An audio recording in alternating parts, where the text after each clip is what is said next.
Halo Smart Parents sekalian, kali ini kita akan membahas tentang bagaimana cara menghadapi anak yang sudah sering membohongi kita atau sudah sering berbohong.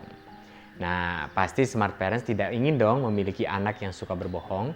Namun, pengaruh lingkungan, pengaruh teman-teman, atau mungkin secara tidak sadar kita sebagai orang tua seringkali memperkenalkan bohong atau kebohongan kepada anak-anak. Yang pada akhirnya sekarang anak kita jadi sering berbohong tidak hanya kepada orang tua tetapi juga mungkin kepada teman-temannya. Nah, bagaimana kalau masalah ini sudah terjadi? Bagaimana kalau anak kita sudah sering melakukan kebohongan atau berbohong? Ada beberapa tips yang akan saya bagikan untuk bisa Mom and Dad lakukan supaya anak-anak tidak berbohong lagi ke depannya. Atau setidaknya mereka berlatih untuk tidak sering-sering atau tidak berbohong lagi. Yang pertama yang bisa dilakukan adalah kita sebagai orang tua harus menjadi role model. Jadi kalau kita tidak mau anak kita berbohong, maka kita sebagai orang tua juga tidak boleh berbohong kepada anak. Tidak hanya berbohong saja loh, tetapi kita sebagai orang tua juga tidak menutup-nutupi ya hal-hal yang dari anak kita, sehingga anak kita belajar bahwa orang tuanya terbuka dan dia pun tidak ada perasaan dia harus menutupi atau dia harus berbohong kepada orang tua. Jadi yang pertama bisa dilakukan adalah menjadi role model yang baik untuk anak dengan tidak berbohong atau tidak menutup-nutupi hal-hal dari anak kita. Yang kedua, kalau anak kita ketahuan berbohong, kita bisa tanyakan alasan. Kenapa alasan anak itu berbohong? Pada kodratnya, pada dasarnya manusia diciptakan untuk tidak melakukan kebohongan. Tetapi saat manusia atau anak kita melakukan kebohongan, pasti ada alasan di balik kebohongan tersebut. Ya, apapun itu alasannya, entah takut dimarahi, entah takut dihina atau takut sama orang tua, pasti ada alasan jelas ya kenapa kebohongan itu dilakukan oleh anak. Nah, kita sebagai smart parents, sebagai orang tua yang baik, kita harus bertanya kepada anak kita, kenapa sih anak kita melakukan kebohongan tersebut? Dengan kita mengetahui alasan kenapa anak kita berbohong, kita bisa memberikan penjelasan kepada anak kita bahwa ke depannya dia tidak perlu berbohong lagi. Karena apa yang dia takutkan atau apa yang menjadi alasan anak berbohong itu tidak akan terjadi. Misalnya, dia takut sama orang tua, takut dimarahi, oleh karena itu dia berbohong. Nah, setelah kita tahu dia takut dimarahi, ya sudah, kita bilang bahwa kamu boleh jujur ya, ayah dan bunda tidak akan memarahi kamu. Ayah dan bunda lebih senang kamu jujur ya dengan diri kamu, dengan ayah bunda, daripada kamu harus berbohong hanya untuk membuat ayah bunda senang atau tidak marah. Jadi yang kedua kita bisa lakukan adalah bertanya alasan dan memberikan penjelasan atas alasan yang diberikan oleh anak kita. Yang ketiga adalah memberikan konsekuensi yang setimpal. Jadi kalau anak memang sudah sering berbohong, ya bahkan salah satu hobinya adalah berbohong. Jadi bayangkan ada anak yang kalau ditanya hobinya apa? Oh, hobi aku berbohong gitu ya.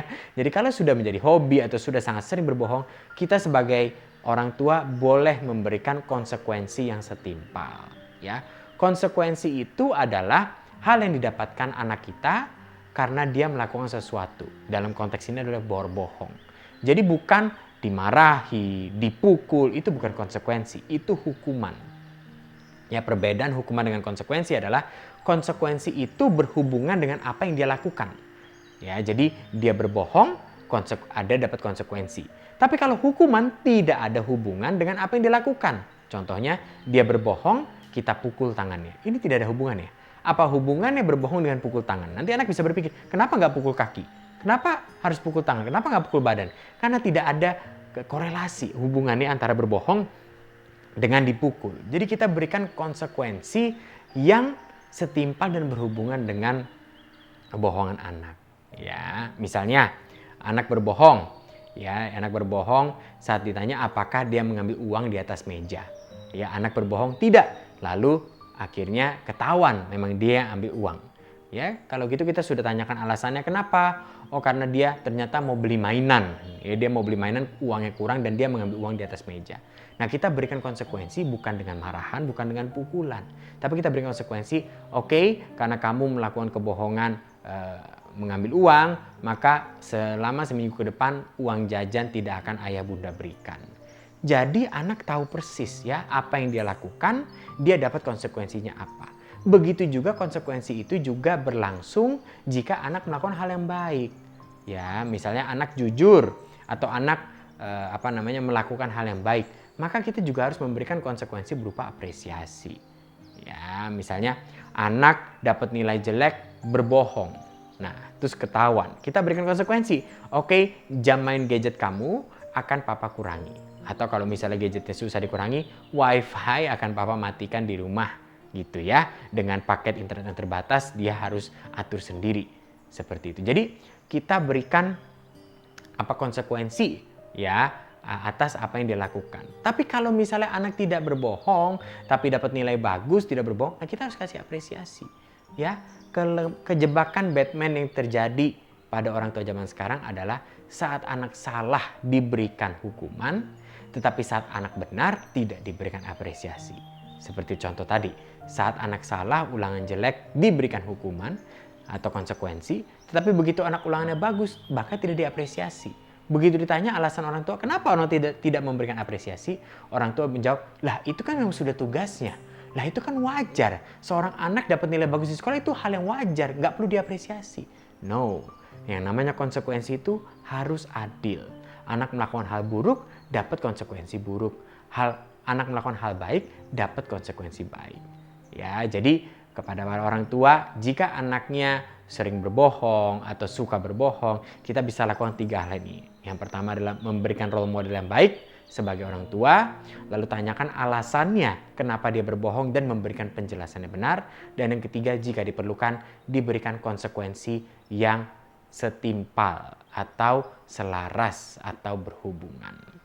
Nah, di video ini kita sudah membahas tentang bagaimana menghadapi anak yang suka berbohong. Kalau smart parents ingin mengetahui bagaimana caranya mengetahui anak kita berbohong atau tidak, bisa disaksikan di video yang ada di atas ini.